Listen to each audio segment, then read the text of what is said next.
आज एआई ने दुनिया को बदल दिया है। केबीसी में भी हमने कुछ बदलने का प्रयत्न किया है। अब उत्तर देने से पहले आपको सोचना पड़ेगा। 10 अगस्त से रात 9 बजे सोनी एंटरटेनमेंट टेलीविजन और सोनी लिव पर। हमारे चैनल को सब्सक्राइब करें और बेल आइकन दबाएं।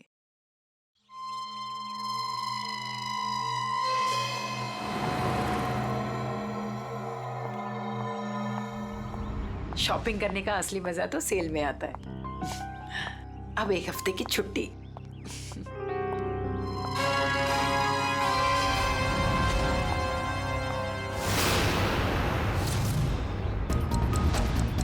अब घर जाकर मम्मी से कहूंगी कि उनके हाथ की ठंडी लस्सी बना कर दे।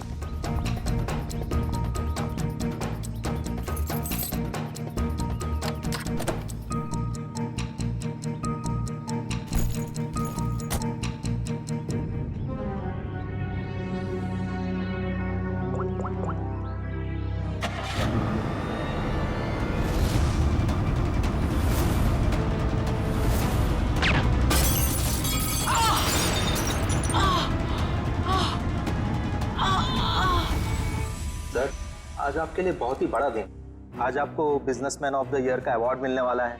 आखिर सर आपने दिखाई दिया कि इंसान मेहनत से ही सफलता के शिखर पर पहुंचता है। क्या बात है सर, आप कुछ खोए खोए से दिख रहे, कोई परेशानी? नहीं, ऐसी कोई बात नहीं है। अच्छा, वो तुमने कुमार की एनुअल रिपोर्ट भिजा दी? जी सर। मुबारक हो विराज जी। जी शुक्रिया। आप ऐसे ही तरक्की की सीढ़ियां चढ़ते जाइए।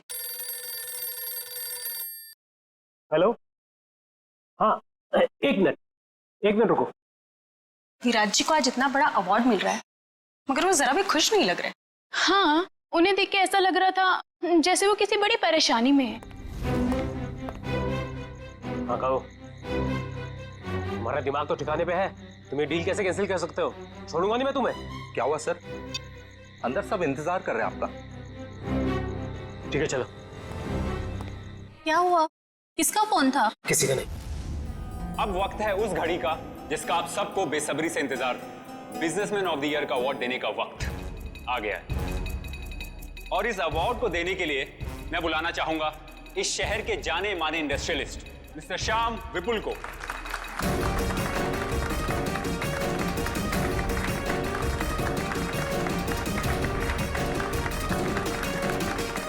जैसा कि आप सभी जानते हैं, इस साल के बिजनेसमैन ऑफ द ईयर हैं मिस्टर विराज। अब मैं चाहूंगा मिस्टर विराज स्टेज पे आएं और अवार्ड रिसीव करें।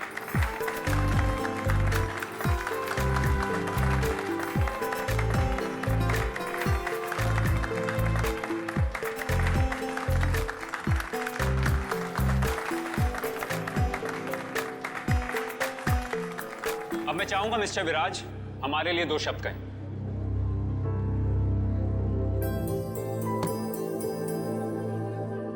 आप सभी का बहुत बहुत शुक्रिया। मैं सिर्फ इतना कहना चाहूंगा कि इंसान अगर चाहे तो मेहनत और ईमानदारी के बल पर जिंदगी में कुछ भी हासिल कर सकता है। इस अवार्ड को जीतने का श्रेय मैं अपने बहुत ही खास साथी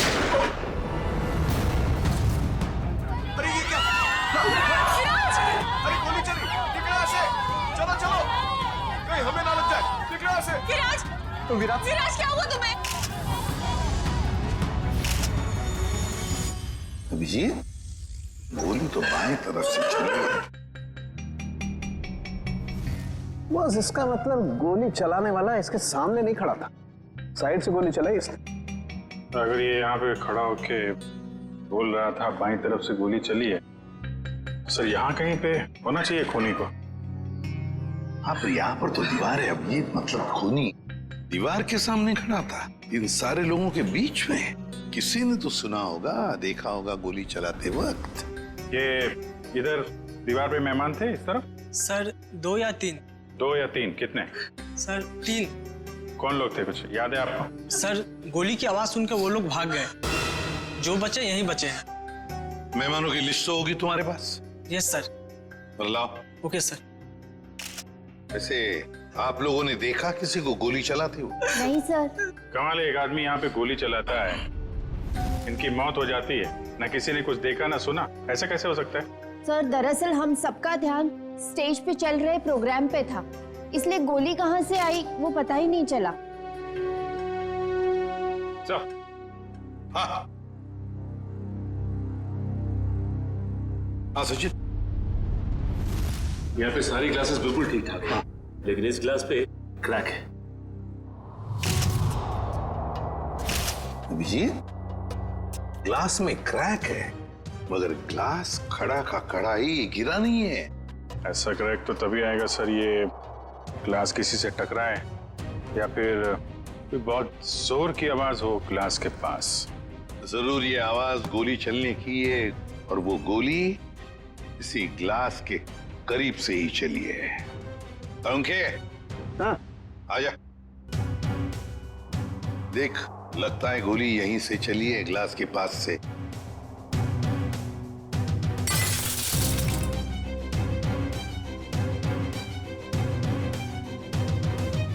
बॉस, देख करके तो ऐसा ही लगता है कि गोली यहीं से चली है, फिर भी 100% श्योर होने के लिए मैं अच्छी तरह से चेक कर लेता हूँ। चेक कर ले।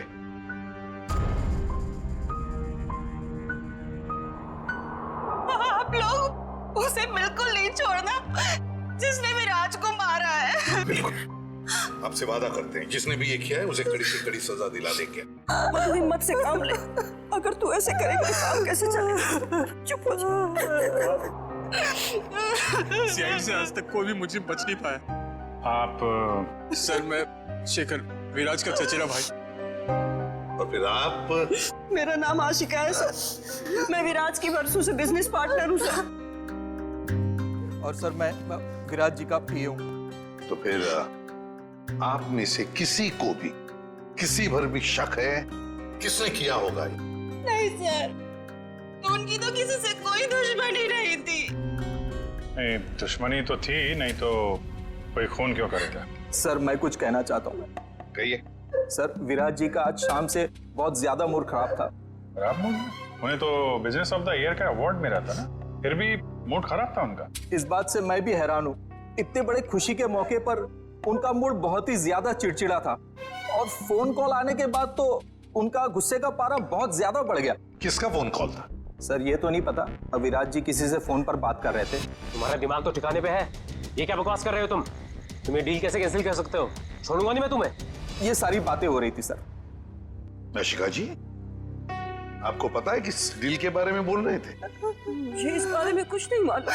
अरे ये कैसे हो सकता है कि आपको इस बारे में कुछ भी पता नहीं?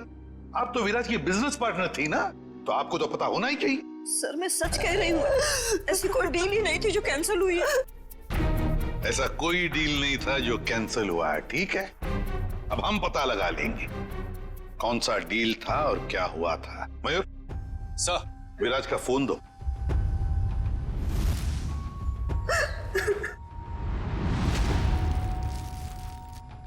देखो जरा, आखिरी फोन।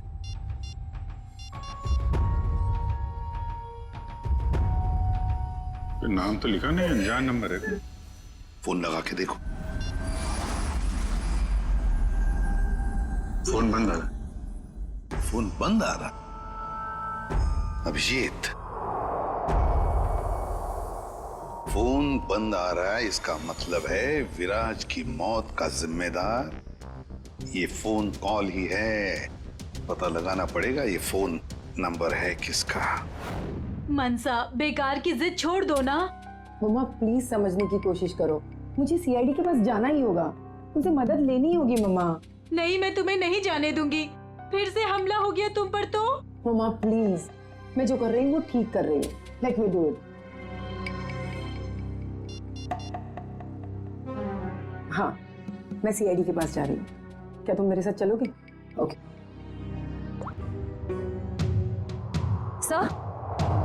सर, मोबाइल कंपनी वालों से पता चला है कि वो नंबर किसी अर्जुन के नाम पे रजिस्टर्ड है, जो बगोदिया बस्ती में रहता है। लेकिन उसके घर वालों ने बताया कि अर्जुन तो 5 साल पहले मर चुका है। क्या? और उसका सिम कार्ड कौन इस्तेमाल कर रहा है कुछ पता नहीं। तो बड़ा चालाक है ये खूनी, कोई भी सुराग नहीं छोड़ रहा है। 5 साल पहले मरे हुए आदमी का सिम कार्ड इस्तेमाल करता है और फिर विराज का खून भी करता है।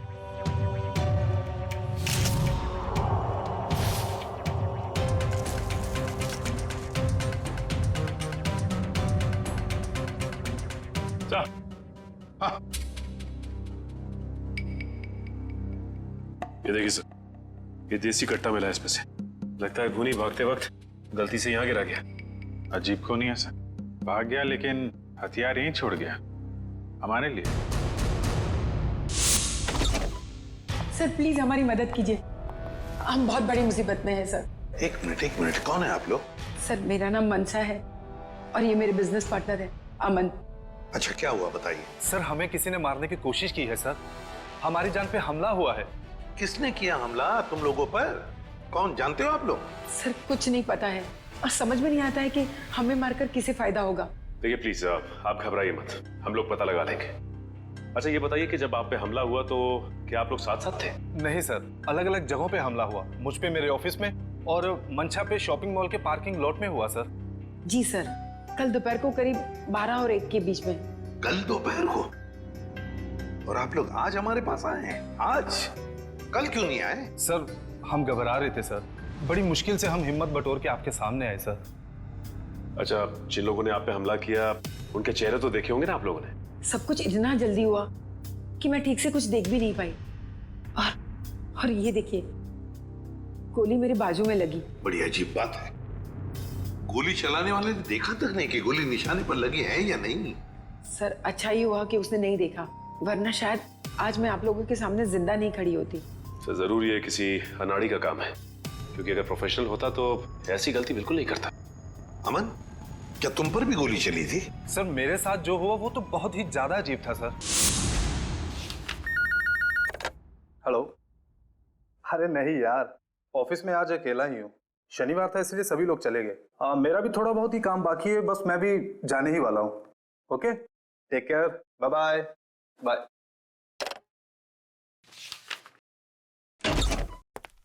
अरे ऑफिस में इस वक्त कौन हो सकता है?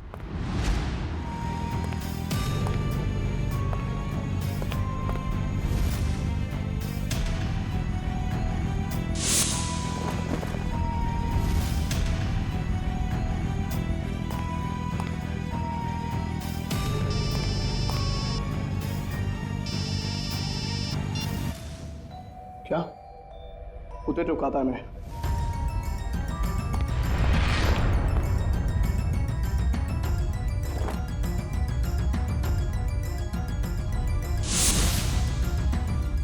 सर गोली मारने वाला बिना गोली मारे ही चला गया। वही तो। सर ये तो बहुत अजीब है। सर जो कुछ भी हुआ, कम से कम मेरी जान तो बच गई सर।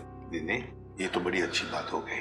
अब आप लोग हमारी एक मदद कीजिए उनका स्केच बनवाने में। सर स्केच तो बनवा देंगे, मगर ब्यूरो से बाहर जाने से डर लग रहा है सर, कहीं फिर से हम पे हमला हुआ तो। अब आप पर कोई हमला नहीं कर सकता। अब आप लोगों की सुरक्षा की जिम्मेदारी हमारी है। एक बात समझ में नहीं आ रही है, मंशा पर गोली चलाने वाला करीब से गोली चलाता है मंशा पर जानलेवा गोली नहीं चलाता, और जो अमन पर गोली चलाने गया था वो बिना गोली चलाए वापस चला जाता है। ऐसा क्यों? नहीं नहीं नहीं, ये कुछ अलग ही चक्कर है। सर ये रहा स्केच। Thank you. जाओ। आपको पूरा यकीन है यही लोग हैं वो? हाँ सर, लगभग ऐसे ही थे। ठीक है, थैंक यू वेरी मच। अब आप लोग जा सकते हैं, लेकिन निश्चिंत रहिए, आपकी सुरक्षा के लिए हमारे सीआईडी ऑफिसर्स तैनात रहेंगे। Thank you sir. श्रेया, देखो क्या ये दोनों पुराने पापी है क्या?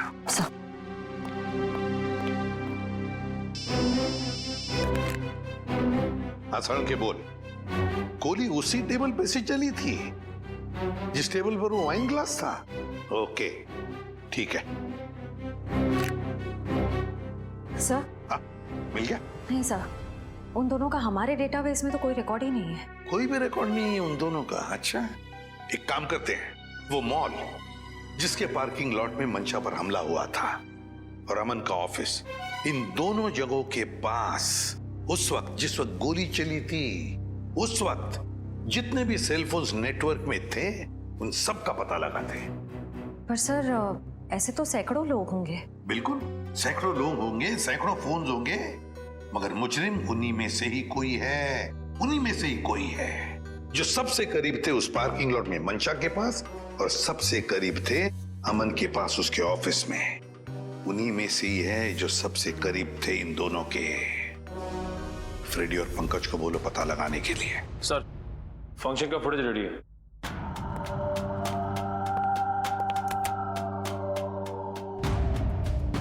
निखिल, अब जूम करो उस टेबल पर जहां से गोली चली थी।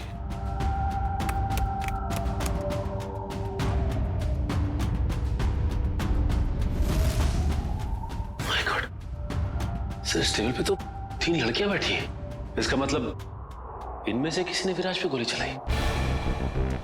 पता लगाना पड़ेगा है कौन ये 3 लड़कियां। इतनी लंबी लिस्ट, मुझे तो मेरे स्कूल के दिन याद आ रहे हैं और इतिहास के राजा महाराजा के नाम रट रहा हूं। ले भैया, एक और लिस्ट आ गई। इतनी लंबी लिस्ट, सर मैं बेहोश हो जाऊंगा। घबराइए नहीं सर, ये आखिरी है। अच्छा, मुझे तो नींद आ रही है। उस दिन मंशा वाले मॉल और अमन के ऑफिस के पास इतने सारे लोग थे, जो हमें चाहिए उसे ढूंढेंगे कैसे? एक काम करते हैं सर, 2-4 लोगों को फोन करके देखते हैं। हमारा नसीब शायद बुलंदी पे हो और हमें मुजरिम मिल जाए। अच्छा आइडिया है, लगा phone. Inky pinky ponky, Freddy sir loves a donkey, ये वाला नंबर।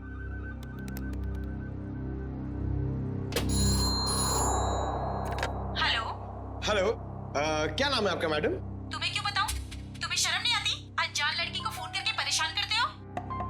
अरे नहीं मैडम, आप समझ नहीं रही हैं। अगर तुमने मुझे दोबारा फोन किया ना तो मैं सीआईडी को कंप्लेंट कर दूंगी। मैं खुद सीआईडी से हूँ और मैं इंडियन क्रिकेट टीम की कैप्टन हूँ। खबरदार जो फोन किया दोबारा। अरे मैडम, आप समझ क्यों नहीं रही हैं? मेरे पति ने कहा ना तुमसे मुझे फोन करके परेशान करने के लिए। जाओ जाके कह दो उसे मैं 1 पैसा दहेज नहीं देने वाली। दहेज? अबे क्या हुआ पंकज? दहेज का नाम सुन के तेरे पूरे शरीर में 440 वोल्ट का करंट क्यों दौड़ने लगा? अरे सर मत पूछिए, दहेज ही तो मेरी दुखती रग है। सर मेरा पुराना जख्म हरा हो गया। अबे मैं कुछ समझा नहीं। सर आप तो जानते ही हैं, मेरे स्कूल के और कॉलेज के जितने भी फ्रेंड्स हैं सबकी शादी हो चुकी है। मैं ही अकेला बचा हूं कुंवारा। पता है क्यों? क्यों? इस दहेज की वजह से। पंकज, एक सीआईडी ऑफिसर होने के बावजूद भी तुझे दहेज चाहिए? छी, कितनी शर्मनाक बात है ये। रुक, मैं अभी एसीपी साहब को फोन करता हूँ। अरे एसीपी सर को क्यों फोन कर रहे हो? मेरी बात तो सुनो, मैं दहेज नहीं मांग रहा हूँ। लड़की वाले दहेज मांगते हैं। मुझसे कहते हैं जब तक मैं दहेज नहीं दूंगा लड़की से मेरी शादी नहीं कराएंगे। इसलिए तो दहेज का नाम सुनते ही मेरे पसीने छूट जाते हैं सर। तू चिंता मत कर पंकज, जो लड़की तुझे सच्चा प्यार करेगी वो सिर्फ तेरा दिल देखेगी, दहेज या पैसा नहीं, समझे? सच्ची सर? हाँ। अब चल, अब ये शादी के सपने देखना बंद कर और काम पे लग जा। काम पे लग जा? लिस्ट इतनी लंबी है। अबे रो क्यों रहा है? चल एक काम करते, देखते हैं इन सारे नंबरों में से ऐसे कौन से 2 नंबर है जो मंशा वाले मॉल और अमन के ऑफिस के सबसे करीब है। देखिए सर,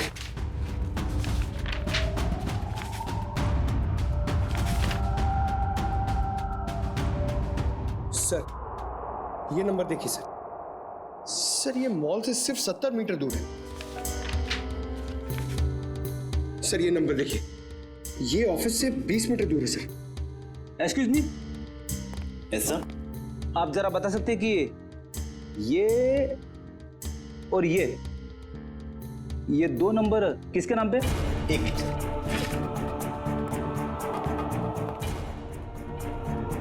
सर अगर आपकी नजर में कोई सुंदर सुशील प्यारी सी लड़की होगी ना सर, तो मुझसे मिलवा दीजिएगा सर। वो क्या है ना, मेरी मॉम चाहती है कि मेरे हाथ जल्दी से जल्दी पीले हो जाए। प्लीज जरा ध्यान रखो। एक्सक्यूज मी सर, ये दूसरा वाला नंबर ट्रेस करने में थोड़ा टाइम लगेगा, मगर ये पहला नंबर किसी शीतल कुमार का है। शीतल? मतलब पंकज, उस दिन मंशा को मारने कोई लड़का नहीं बल्कि लड़की आई थी। मंशा ने तो कहा था कि कोई लड़का था।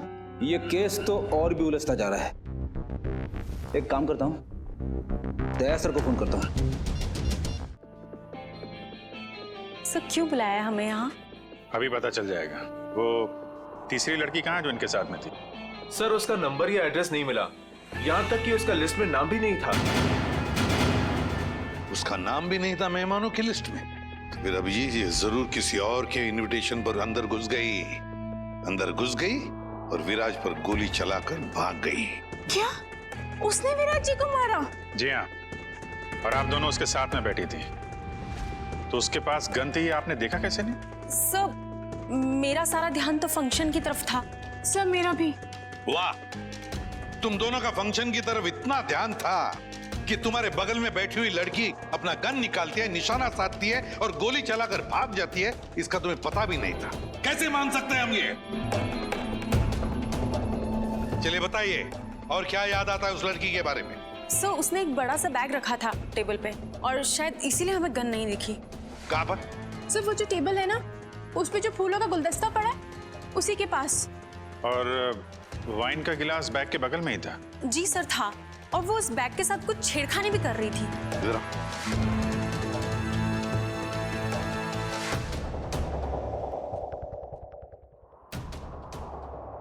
तुम दोनों यहाँ बैठी थी? जी सर। और उसने बैग कहाँ रखी थी? सर उसका बैग यहाँ पर था और ग्लास यहाँ पर? जी सर।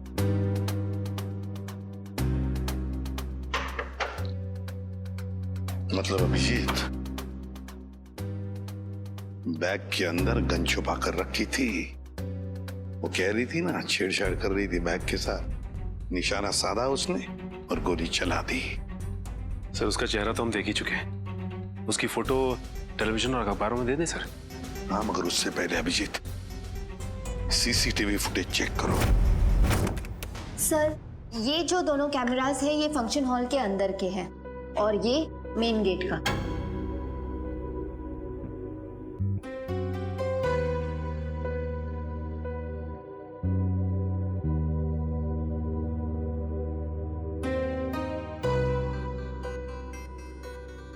तो काफी देर से आई फंक्शन में।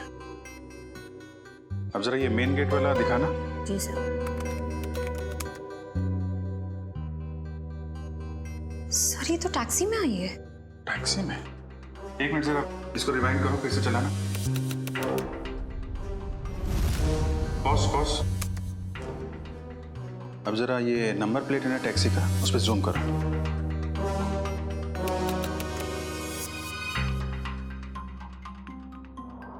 टैक्सी कंपनी से पता करो कहां से बैठी थी ये इस टैक्सी में। जी हाँ, मैं उसी टैक्सी की बात कर रहा हूँ, VWJA 3856। जी हाँ, 23 नवंबर की रात लगभग 8 बजे के आसपास इस टैक्सी ने एक लड़की को तिरला ऑडिटोरियम पहुंचाया। देखिए इस लड़की की सारी डिटेल चाहिए हमें। जी हाँ, खून का मामला है। क्या कहा टैक्सी कंपनी ने? सर कंपनी वाले सारी डिटेल्स ईमेल कर रहे हैं सर। ओके, टैक्सी कंपनी का ईमेल आ गया।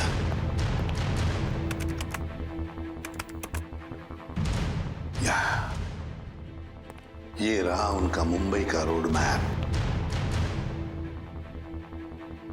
और ये है वो लाल डॉट, ये है वो टैक्सी और उस टैक्सी का रूट ये था, ये देखो, तिरला ऑडिटोरियम।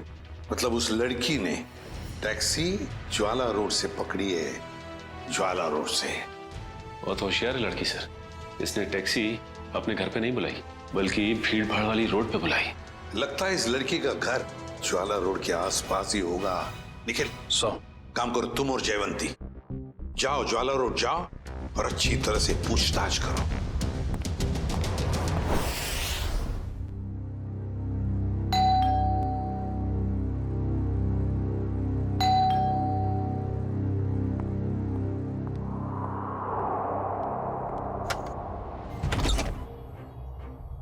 शीतल? क्या? शीतल तुम हो ना? आप लोग क्या कह रहे हैं? ये हेडफोन्स निकालोगी तब सुनाई देगा। ओह, आई एम सो सॉरी। आप लोग तीनों दीपा के कजिन्स हैं, राइट? मैं आप लोग का ही वेट कर रही थी। हम लोग कोई कजिन वजन नहीं है, हम लोग CID से हैं। CID? सर सब कुछ ठीक है ना? शनिवार दोपहर 3 बजे तुम मॉल में क्या कर रही थी? कौन सा मॉल? वही मॉल जो जवाहर नगर में है। सर मॉल, मैं कोई मॉल में थी नहीं। और जवाहर नगर तो मेरे घर से काफी दूर है, मैं वहां जाती ही नहीं हूँ। देखो शीतल, ड्रामा करने की जरूरत नहीं है। अगर तुम जवाहर नगर नहीं गई थी तो तुम्हारा फोन वहां कैसे पहुंच गया? पर मेरा फोन तो गुम हो चुका है, मेरे पास है ही नहीं। आप लोगों को मिला क्या? ओह, तो फोन मिलने रहा है, बहाने अच्छे हैं, मगर सीआईडी के सामने ये सारे बहाने पिट जाते हैं, क्योंकि हमें ये भी पता है कि इस वक्त आपका फोन कहाँ है। यहीं पर है, घर पे, नेटवर्क यही बता रहा है। पर मेरे पास तो मेरा फोन है ही नहीं, और नेटवर्क और सिग्नल, हाँ शायद हो सकता है कि मेरी काम वाली बाई ने चुराया हो। मैं उसे इनफैक्ट निकालने वाली थी काम से। अंदर कौन है? कोई नहीं, शायद चूहा होगा। चूहा? आप लोग कहाँ जा रहे हैं? आप लोग मेरी मर्जी के बगैर मेरे घर में नहीं जा सकते। सुनिए, आप लोग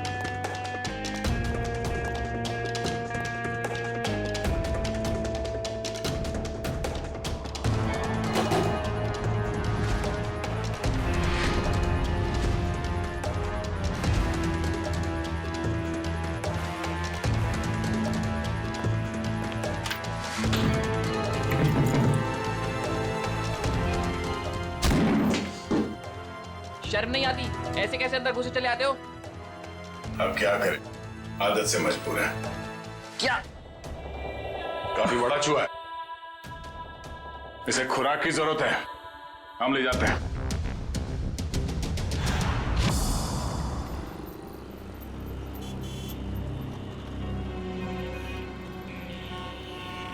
रॉम टैक्सी में यहाँ से बैठी होगी वो, लेकिन उसे टैक्सी यहाँ से क्यों पकड़ी होगी, कहीं और से क्यों नहीं?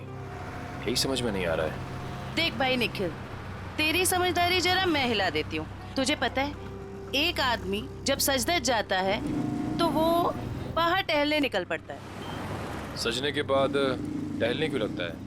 डिपेंड करता है, अगर जवान बच्चा हो तो कुड़ियों छुड़ियों पे लाइन मारने निकल पड़ता है, और अगर बुजुर्ग हो तो खुशी में निकल पड़ता है। लेकिन औरतों और लड़कियों का ऐसा नहीं होता।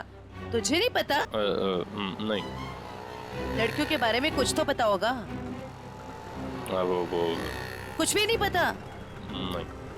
शर्मा क्यों रहा है? नहीं वो देख, लड़की औरत जब एक बार तैयार हो जाती है तो वो ज्यादा दूर तक नहीं जाती, मतलब नहीं जाती, जा ही नहीं सकती। मतलब ये कि वो जहाँ तैयार हुई है, टैक्सी भी उसने वही बुलाई होगी। मतलब घर के आसपास? बिल्कुल। देखा था ना वीडियो में, कितनी सजी धजी हुई थी।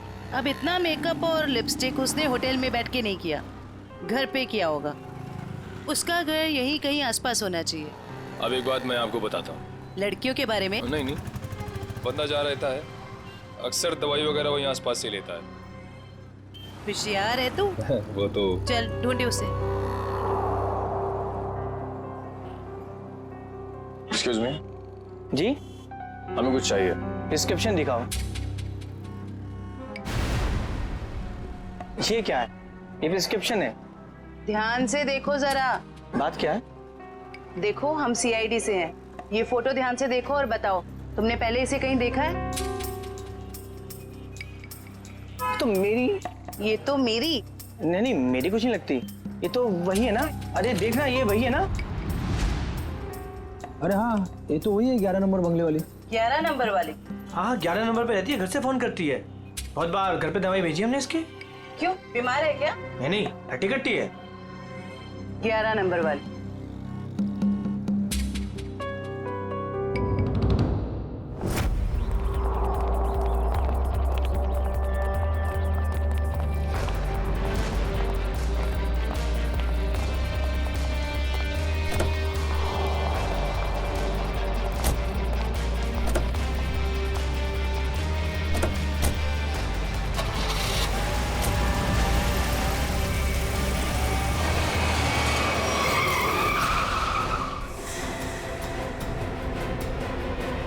ओ मैडम, गाड़ी हटाओ।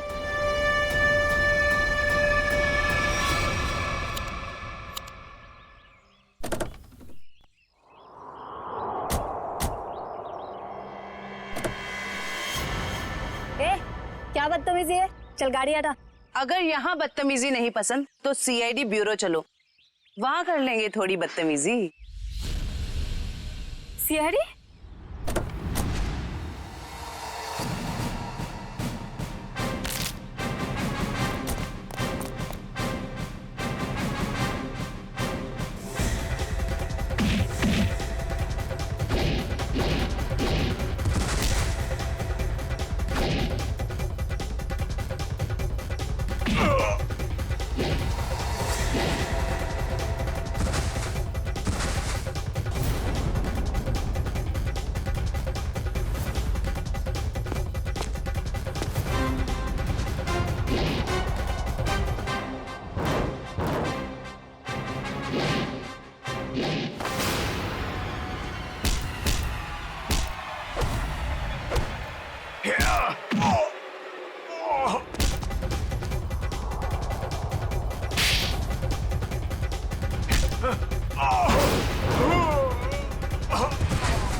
प्लीज मुझे जाने दीजिए, मेरी कोई गलती नहीं है। चुप!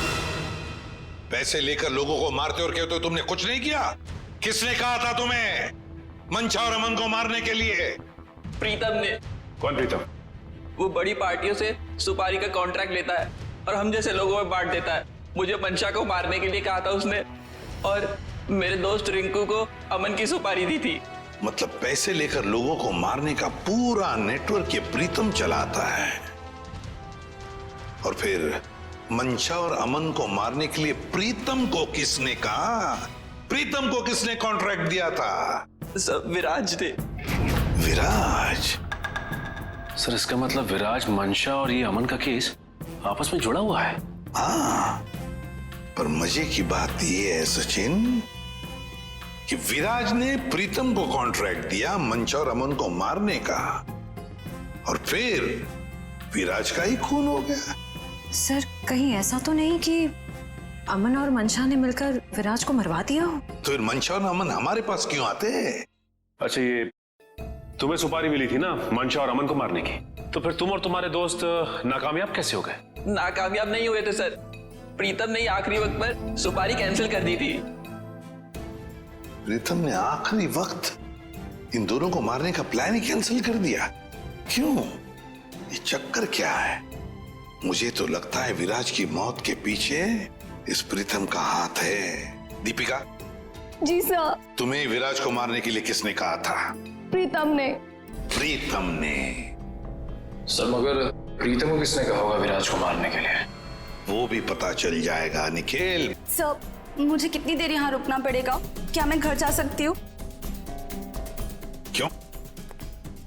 ऐसा कौन सा अच्छा काम किया है जो तुम्हें हम जाने दें? एक खूनी को बचाने की कोशिश की है तुमने, समझे? सर मैं इलेश से प्यार करती हूँ, इसलिए भाग गई थी। तो कौन सा बड़ा काम किया इलेश से प्यार करके? इसे बचाने की कोशिश की तुमने, उसे तो सजा होगी, मगर तुम्हें भी होगी सजा। चले जाओ इसे। चलो। इलेश, तुम्हारे पास प्रीतम का नंबर और एड्रेस तो होगा ना? सर मेरी बात प्रीतम से कभी डायरेक्ट हुई नहीं, हमेशा उसकी सेक्रेटरी जिया से ही बात होती थी। दीपिका, तुम्हारे पास नंबर है प्रीतम का? नहीं, मेरी बात हमेशा उसकी सेक्रेटरी जिया से होती थी। तो फिर सेक्रेटरी जिया का नंबर दो हमें। सर कोई एक नंबर हो तो बताएं, हमेशा नए नए नंबर से फोन करती थी वो। और हाँ, किसे मारना है उसकी सारी जानकारी एक लिफाफे में डालकर घर के बाहर रखती थी। नए नए नंबरों से फोन करती थी। बड़ी चालाक समझती है ये अपने आप को सेक्रेटरी जिया, लेकिन उसे पता नहीं अब उसका पाला पड़ा है हमसे, सीआईडी से। अब ज्यादा देर बच नहीं सकती वो। जिया ने जिन जिन नंबरों से तुम्हें फोन किया है वो सारे के सारे नंबर चाहिए हमें अभी, इसी वक्त।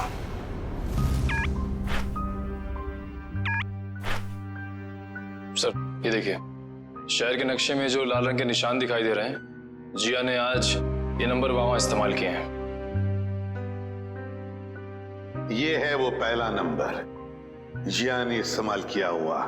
राजा पार्क से लेकर खातीपुरा गया है और 30 मिनट तक बात कर रही थी, 30 मिनट तक। और फिर खातीपुरा से वो श्याम नगर आई, उस दौरान उसने 40 मिनट तक बात की।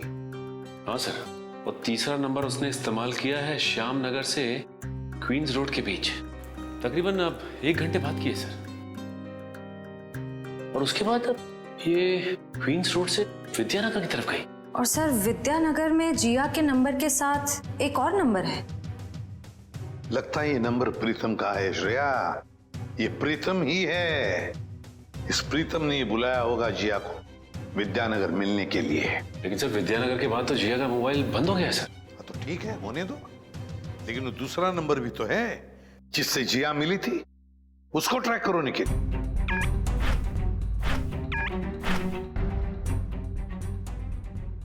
सर फिलहाल ये नंबर सिविल लाइन के किसी बंगलो में है, bungalow number 17। Civil Lines bungalow number 17।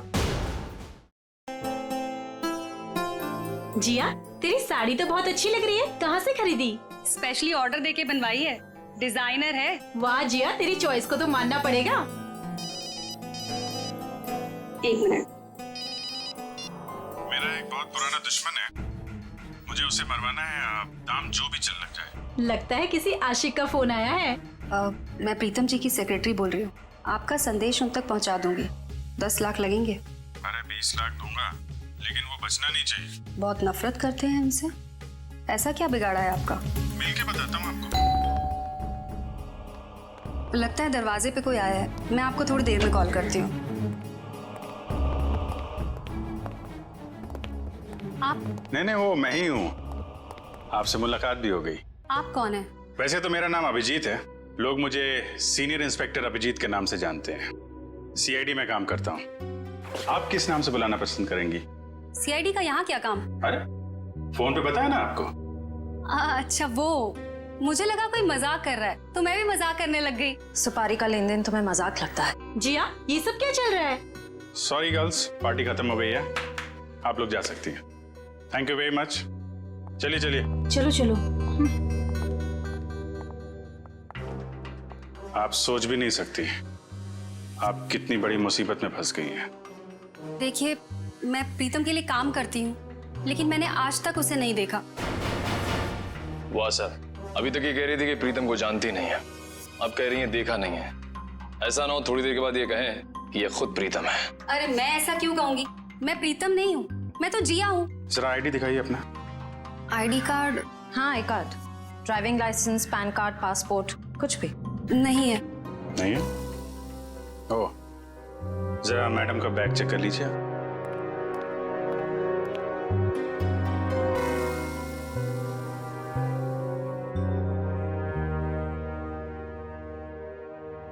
Sir, इस खूबसूरत चेहरे का नाम है प्रीतम योगिता। अच्छा, तो आप प्रीतम हैं? भाग के कहाँ जा रही हो? पहले अपने चेहरे का मेकअप तो करवा लो।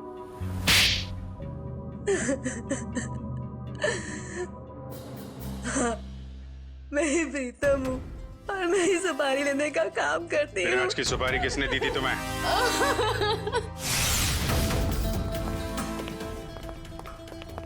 माफ कीजिएगा, ऐसे ही चले आए। क्या करते, काम बहुत जरूरी था। आपने दीपिका को गिरफ्तार कर लिया? जी, सीआईडी से वो बच नहीं पाई। लेकिन उसने ऐसा क्यों किया? विराज ने उसका क्या बिगाड़ा था? नहीं, विराज ने दीपिका का कुछ नहीं बिगाड़ा था। तो उसने मेरे भाई को क्यों मारा? क्योंकि किसी ने सुपारी दी थी दीपिका को विराज को मारने की।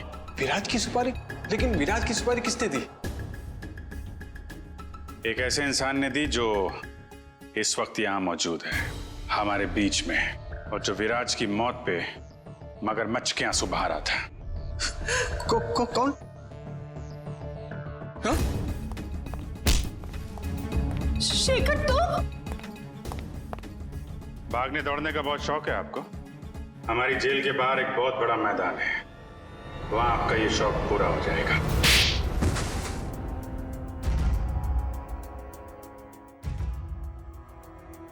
कहने के तो ये हमारा फैमिली बिजनेस था, लेकिन सच तो ये था कि पूरा कारोबार सिर्फ और सिर्फ विराज भैया चलाते थे। और इस बात की तुम्हें जलन थी, हैं? क्यों नहीं होगी जलन?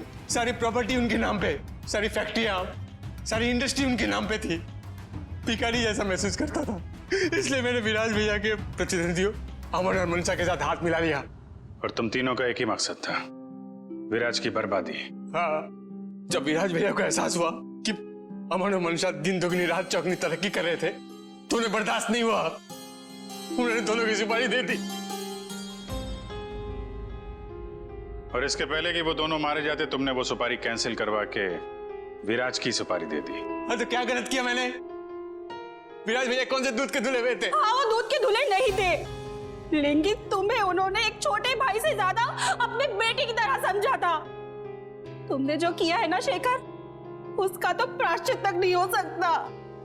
प्रायश्चित के लिए बहुत टाइम मिलेगा, जेल की सलाखों के पीछे फांसी का ऑर्डर आने तक।